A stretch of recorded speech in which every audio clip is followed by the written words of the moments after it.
मेरे अजीज दोस्तों और बुजुर्गों, इसीलिए हम आपसे अर्ज कर रहे हैं, गुजारिश कर रहे हैं मेरे अजीज दोस्तों और बुजुर्गों, अल्लाह के रसूल सल्लल्लाहु अलैहि वसल्लम से सच्ची मोहब्बत करो।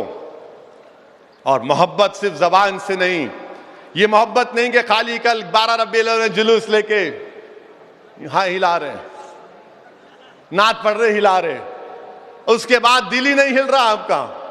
जोहर की नमाज गोल, असर की नमाज गोल, फिर आप जहेज भी ले रहे, फिर आप गुटखा भी खा रहे, फिर आप चरस भी मार रहे। हम पुलिस को भी ये बोलेंगे, ये ड्रग्स आखिर इतना आ रहा कैसे, यहां पे क्यों आ रहा यहां पर। कल अखबार में पढ़ा के कितना 150 किलो या 200 किलो गांजा पकड़े। अरे आखिर हारा कहां से बाबा ये। गुजरात में तो वो पोर्ट के ऊपर हर 10 दिन में आता के 1000 करोड़ के ड्रग्स पकड़े गए। आखिर आ रहा क्यों यहां पर। ये न्यू इंडिया में क्या हो रहा है, ड्रग्स क्यों आ रहे हैं। मगर आपको और हमको अपने आप को बचाना है, अपनी नस्लों को बचाना है। ये ड्रग्स हम तमाम को खत्म कर देंगे। मेरे अजीज दोस्तों और बुजुर्गों, मेरी आपसे अदबन गुजारिश है कि अपने हिम्मत और हौसले को बुलंद रखिए। डरने और घबराने की जरूरत नहीं है। बहुत से लोग आए और चले गए, कुछ नहीं कर सकेंगे इंशाअल्लाह ताला। मेरी बात को याद रखो आप, कुछ होने वाला नहीं है। जो लोग आज हमको डरा रहे, मदरसे के नाम पे डरा रहे, याद रखो मुसलमानों, मदरसे मुसलमानों का खिला है। मदरसे मुसलमानों का खिला है।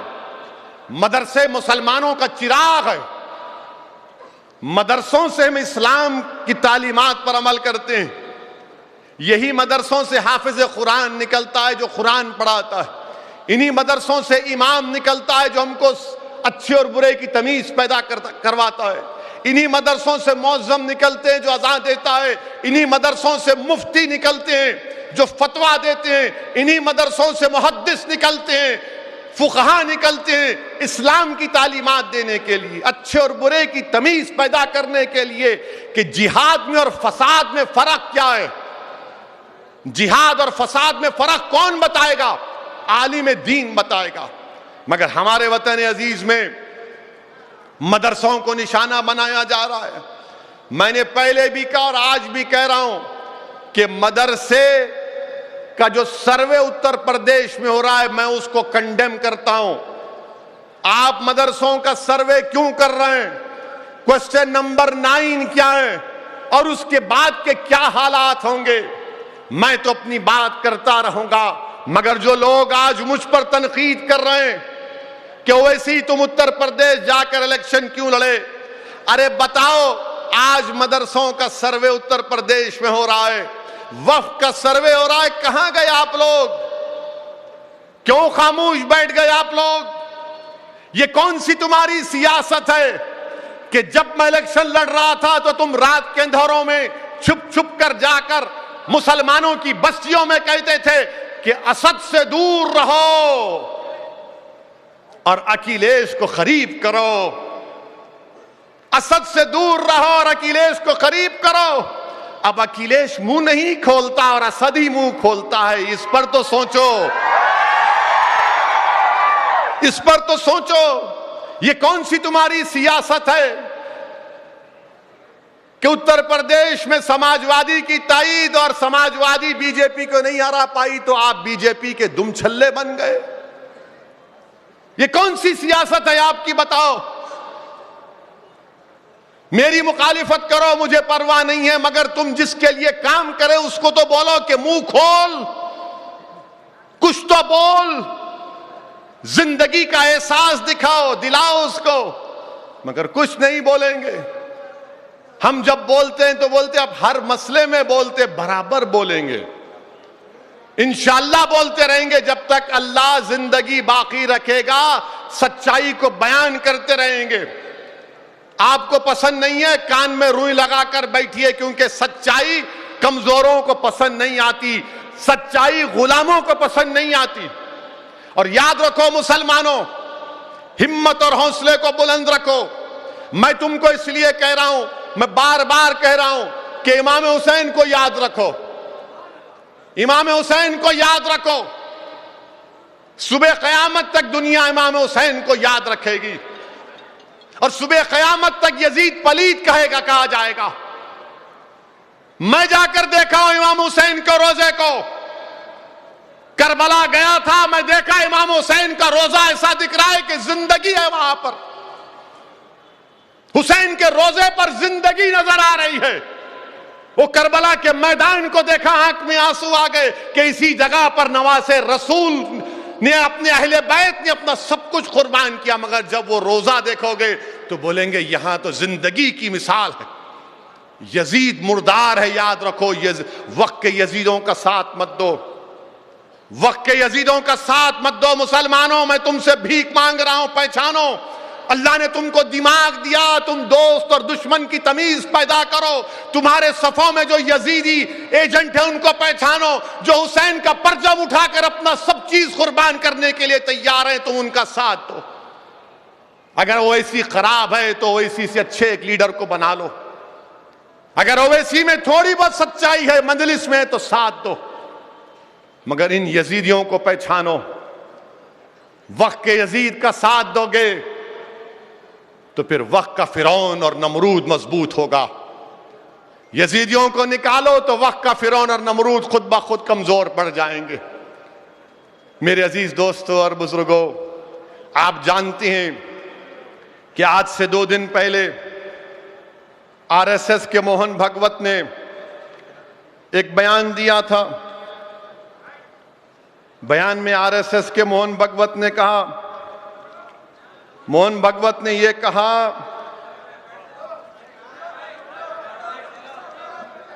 आने वहां देखो, वहां देखो, वहां देखो, वहां देखो, वहां मेरे को वहां देखो। आप कैसा लगा स्क्रीन वो? और अगर आप बैठ सकते तो बैठ जाओ, हरी टोपी बैठो। तो आरएसएस के, हाँ सुनिए सुनिए, आरएसएस के मोहन भागवत ने, आरएसएस के मोहन भागवत ने अपनी विजयदशमी स्पीच में कहा कि भारत में वतन अजीज, भारत में मजहबी इम्बैलेंस हो रहा, मजहबी इम्बैलेंस हो रहा, और बोला कि आबादी पर देखना पड़ेगा। तो मोहन भागवत साहब, आपका खर्जा तो हम रखते नहीं, किसी के माइका लाल का नहीं रखते, तो आपका क्यों रखेंगे? अब आप मेरे को बता दो कि मोहन भागवत साहब ये बोले हैं कि भारत में रिलीजियस इम्बैलेंस हो रहा है, तो हमारे मुल्क में एक चीज है TFR, टोटल फर्टिलिटी रेट, वो 2% हो गया।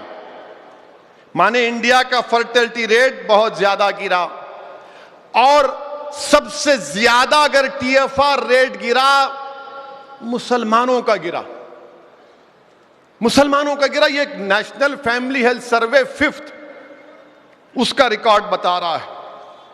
अब आप ये बोलते हैं कि रिलीजियस इम्बैलेंस मुल्क के लिए ठीक नहीं है, और मोहन भागवत ने कहा कि कैसे बन गया कोसोवो। मोहन भागवत साहब, हिस्ट्री अगर आप तोड़ मोड़ कर पेश कर रहे हैं तो आपकी गलती है। कोसोवो इसलिए बना क्योंकि सर्ब लोगों ने उन कोसोवो के मुसलमानों का जेनोसाइड किया था, इसीलिए बिल क्लिंटन के जमाने में नो फ्लाई जोन बनाकर कोसोवो को बनाया गया था। आप कहते हैं वो। अच्छा, दूसरी बात, मोहन भागवत को बड़ी फिक्र है कि मुसलमानों की आबादी बढ़ रही है, जो गलत है। मैं बता दिया आपको, TFR रेट गिर गया। मगर हम मोहन भागवत से पूछना चाह रहे हैं कि 90 लाख हमारे हिंदू बहनों की औलाद, माने 90 लाख बच्चियां मिसिंग है। 2000 से 2019 कितने? 90 लाख। उसको क्या बोलते हैं अंग्रेजी में? फीमेल फीटसाइड। मालूम हुआ बच्ची आउट, समझे ना? कितने हैं? 90 लाख। ये गवर्नमेंट का फिगर है, 2000 से 2019 तक 90 लाख बच्चियां मिसिंग है। अब आप हमको बताइए, 86.7% है ये, इस पर आप क्यों नहीं बोलते मोहन भागवत साहब? आप बोलिए ना इस पर। अब बोलेंगे तुम क्यों नहीं बोलते, सुनो हम क्या बोलते। आपको मालूम जश्न रहमतुल्लाह अलमीन सल्लल्लाहु अलैहि वसल्लम है, अल्लाह के रसूल सल्लल्लाहु अलैहि वसल्लम ने सारी दुनिया को यह पैगाम दिया कि जब बेटी आती तो बाप उठकर उसका इस्तकबाल करता है। शहजादी जन्नत तशरीफ लाती तो अल्लाह के रसूल सल्लल्लाहु अलैहि वसल्लम खड़े हो जाते। अल्लाह के रसूल सल्लल्लाहु अलैहि वसल्लम ने क्या कहा कि अगर तुम घर में कोई तोहफा लाओगे, और सुनो आपके लिए भी है मेरे लिए भी है, अगर तुम कोई घर में केक लेकर आए और तुम्हारी 2-3 बेटियां हैं या 5 बेटियां हैं और 1 बेटा है जैसा मेरे को है, तो जब केक बांटोगे तो पहले बेटियों से आखिर में बेटा। ये कौन सिखाए? हमारे आका मोहम्मद मुस्तफ़ा सल्लल्लाहु अलैहि वसल्लम। और फिर रसूलुल्लाह सल्लल्लाहु अलैहि वसल्लम ने फरमाया कि जिसने अपनी बेटियों से अच्छा बर्ताव किया, जिसने बल्कि 3 का जिक्र हदीस में आका ने फरमाया कि जो उनको अच्छा पढ़ाएगा, तालीम याफ्ता बनाएगा, नेक बनाएगा, उनकी शादी करेगा, तो आका ने फरमाया कि वो जन्नत में मेरे साथ उंगलियां बताकर कितना करीब रहेगा मेरे साथ। अब कुरान क्या बोलता है? भगवत साहब आपको दावत दे रहा हूं मैं कुरान की, आप पढ़ लो सूरह इसरा चैप्टर 17 वर्स 31 अल्लाह फरमा रहा है कि अपनी औलाद को इसलिए मत मारो उनको कि तुम उनको खाना नहीं खिला सकते, हम उनको रोजी देंगे, और उनको मारना बहुत बड़ा गुनाह अल्लाह कुरान में कह रहा है। मोहन भागवत साहब आप बोलो इस बारे में। 2000 से 2019 फीमेल फीटरसाइड कितना है? 90 लाख। इस पर बात करो, आप नहीं करेंगे। अच्छा फिर आप ये भी देख लो, बोलते पॉपुलेशन आबादी को कंट्रोल करना है, मुसलमानों की आबादी नहीं बढ़ रही, तुम ना खामखा टेंशन में मत ले जाओ, अरे आबादी बढ़ रही रे, नहीं बढ़ रही, आबादी गिर रही, आबादी गिर रही हमारी।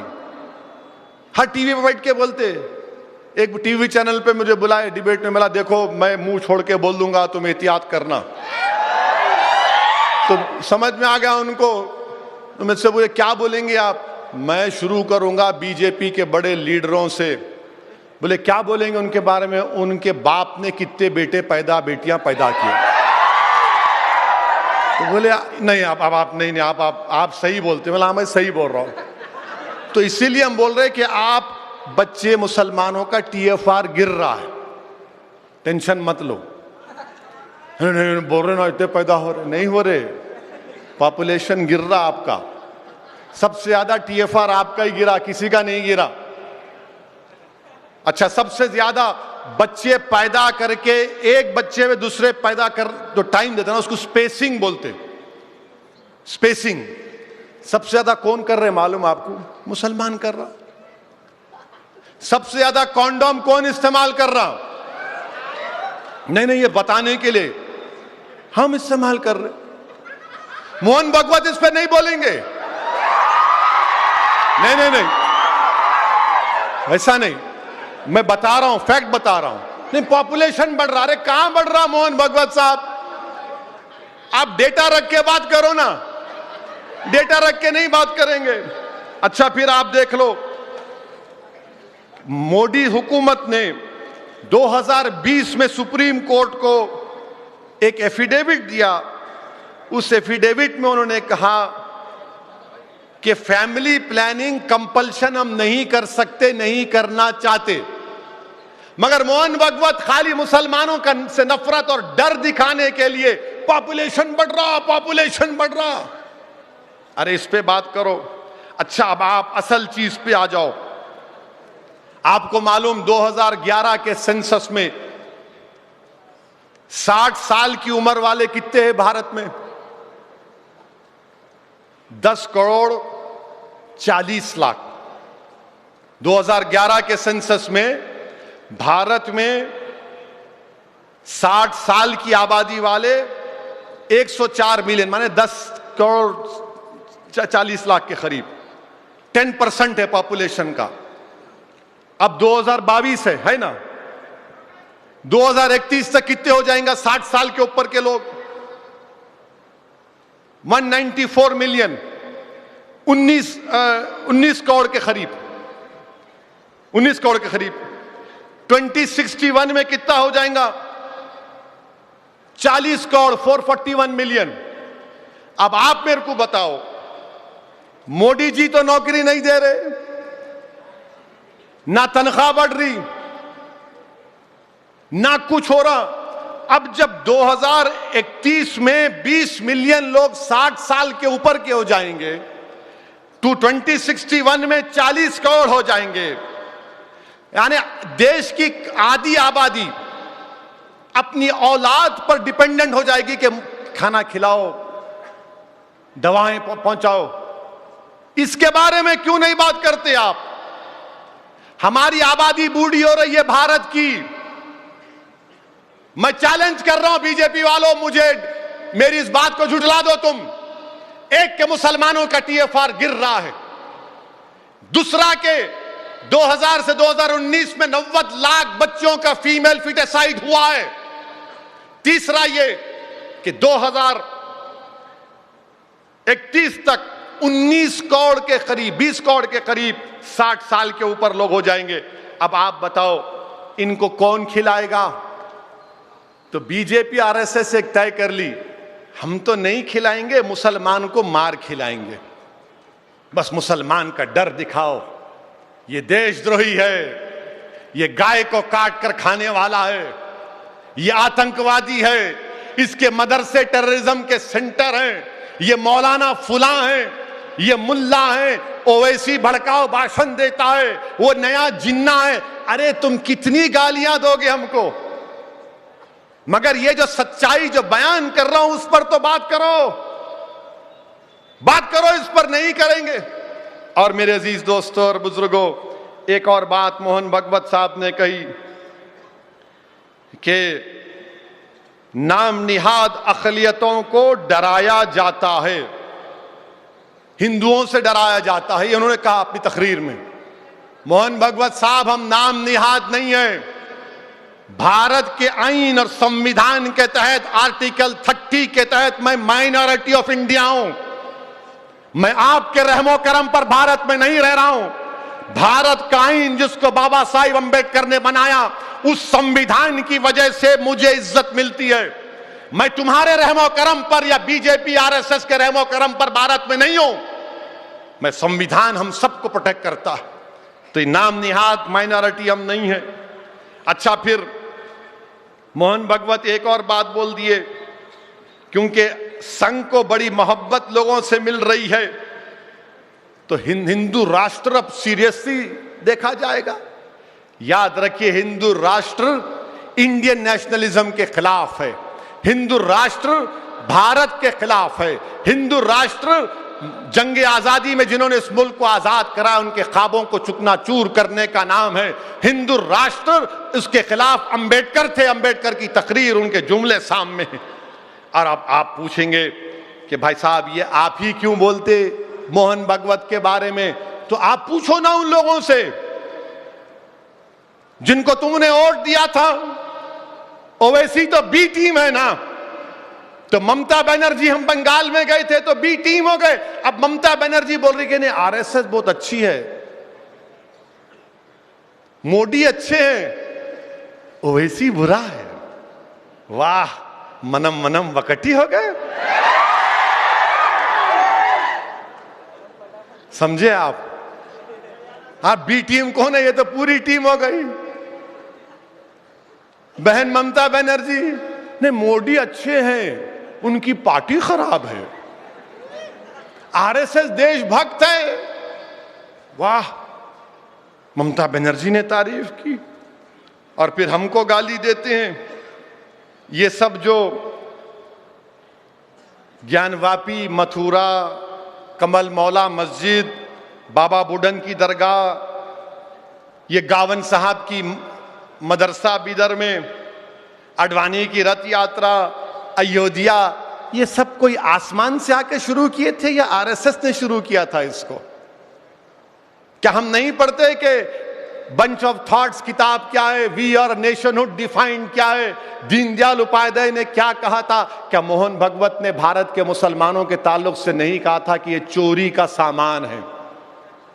आप चोरी के सामान है?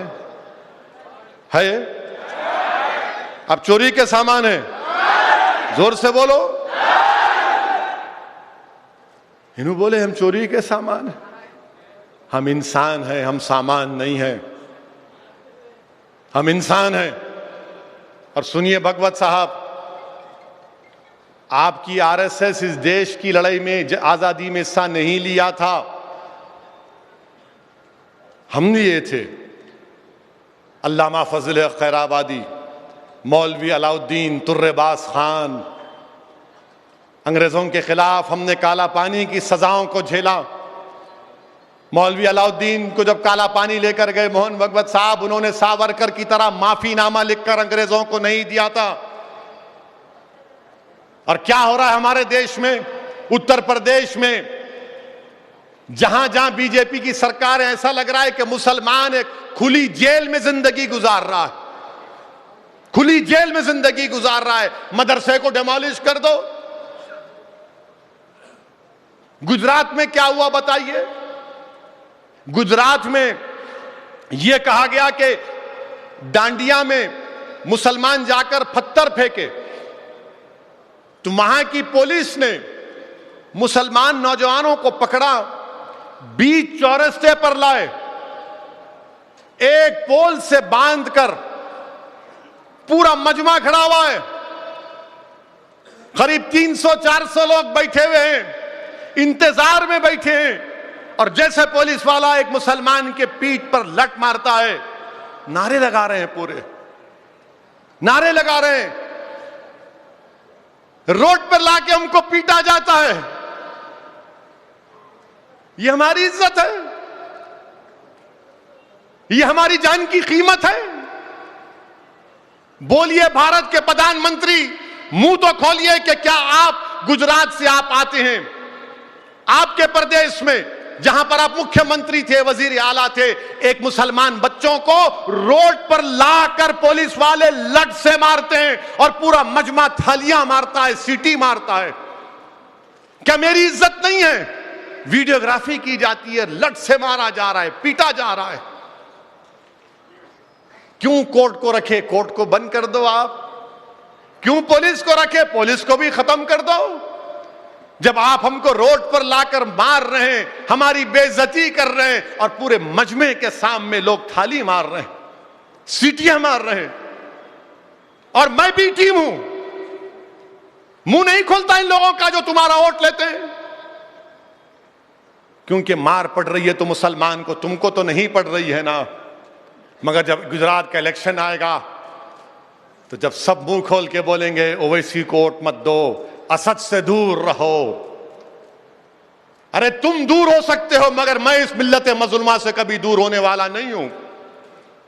जिस किसी पर जुल्म होगा मैं उसके करीब रहूंगा इंशाअल्लाह ताला, क्योंकि मैं इमाम हुसैन के गुलामों का गुलाम, उनके गुलामों के पैरों की धूल भी नहीं हूं।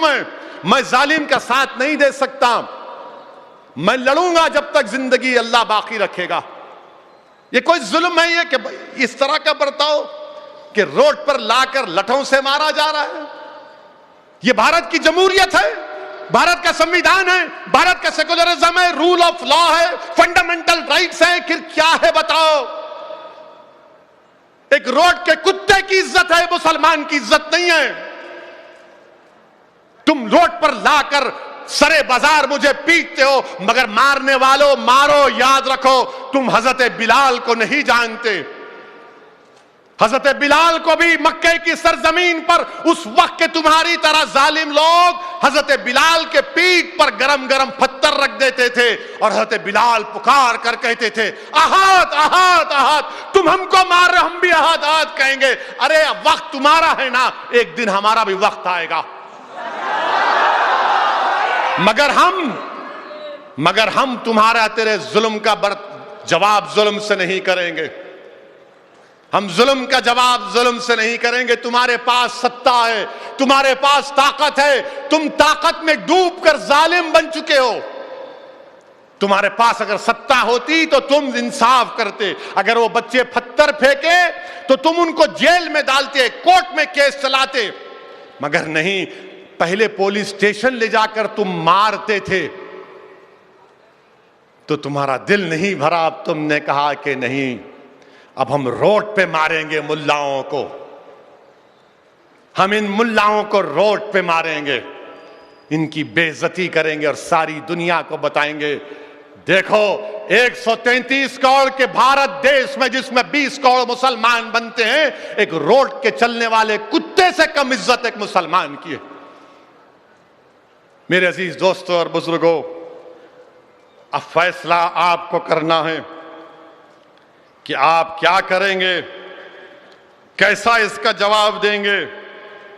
मैं आपसे एक ही बात कह रहा हूं, तशद्दुद का जवाब तशद्दुद से नहीं होगा, वायलेंस का जवाब वायलेंस से नहीं, जुल्म का जवाब जुल्म से नहीं, जुल्म का जवाब इत्तेहाद से, जुल्म का जवाब सियासी ताकत से, जुल्म का जवाब जमहूरियत को मजबूत करके, जुल्म का जवाब रूल ऑफ लॉ को मजबूत करके, और जुल्म देखकर अपने हौसलों को पस्त होने मत दो।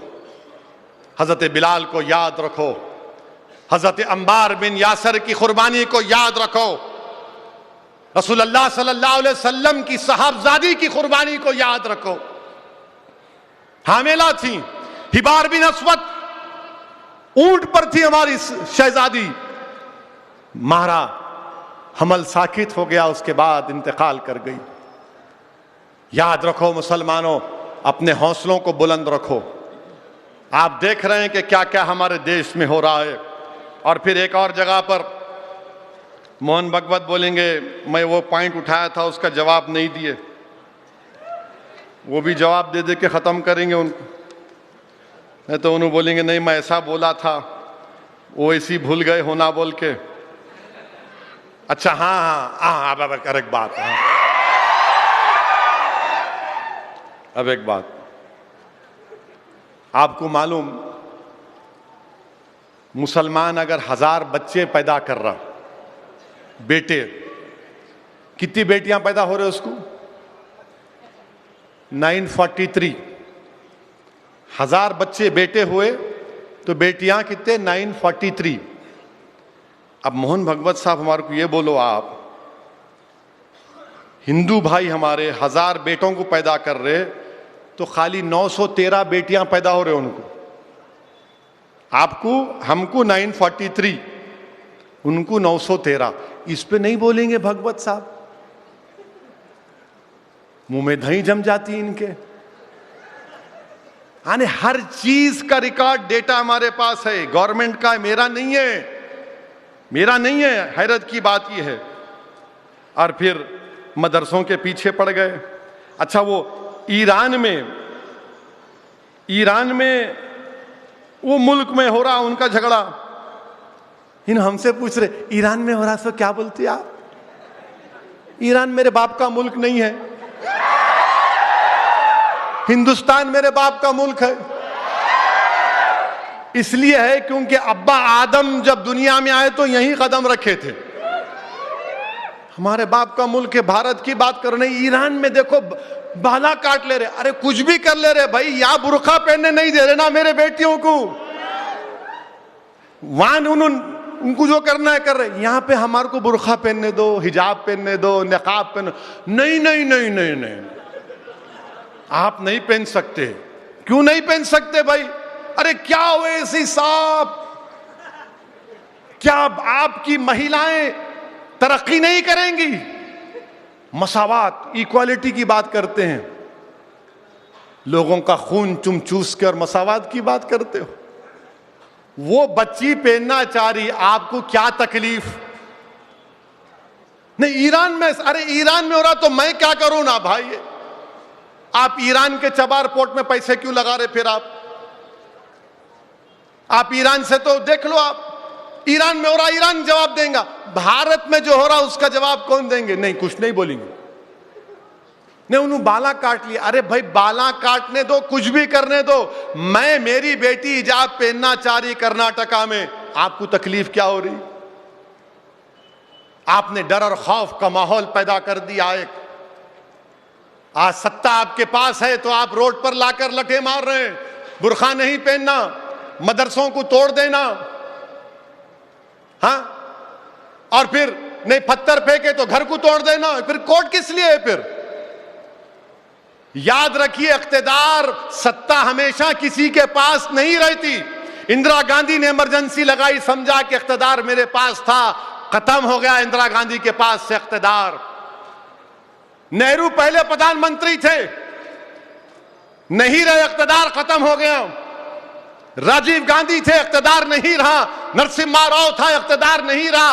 अरे इख्तिदार किसी के पास नहीं रहता, याद रखो। आज तुम्हारे पास इख्तिदार है तो इंसाफ करो, इंसाफ करो, इंसाफ करो। मगर आप इंसाफ नहीं करना चाहते। मेरे अजीज दोस्तों और बुजुर्गों, यही पैगाम आपको देना था कि अपने हौसलों को बुलंद रखिए। याद रखिए, हम रसूल अल्लाह सल्लल्लाहु अलैहि वसल्लम की उम्मत हैं। याद रखो मेरी इस बात को, जब तक दुनिया में एक कलमा गो रहेगा, दुनिया बाकी रहेगी। जब कोई कलमा पढ़ने वाला नहीं रहेगा, दुनिया भी नहीं रहेगी। तो आपसे मेरी अपील है कि कल के जुलूस में जरा वजू करके जाइए, सुबह फजर पढ़ो, सिगरेट, गुटखा, शराब सब छोड़ो, अमन को मजबूत करिए। अस्सलाम वालेकुम व रहमतुल्लाहि व बरकातहू।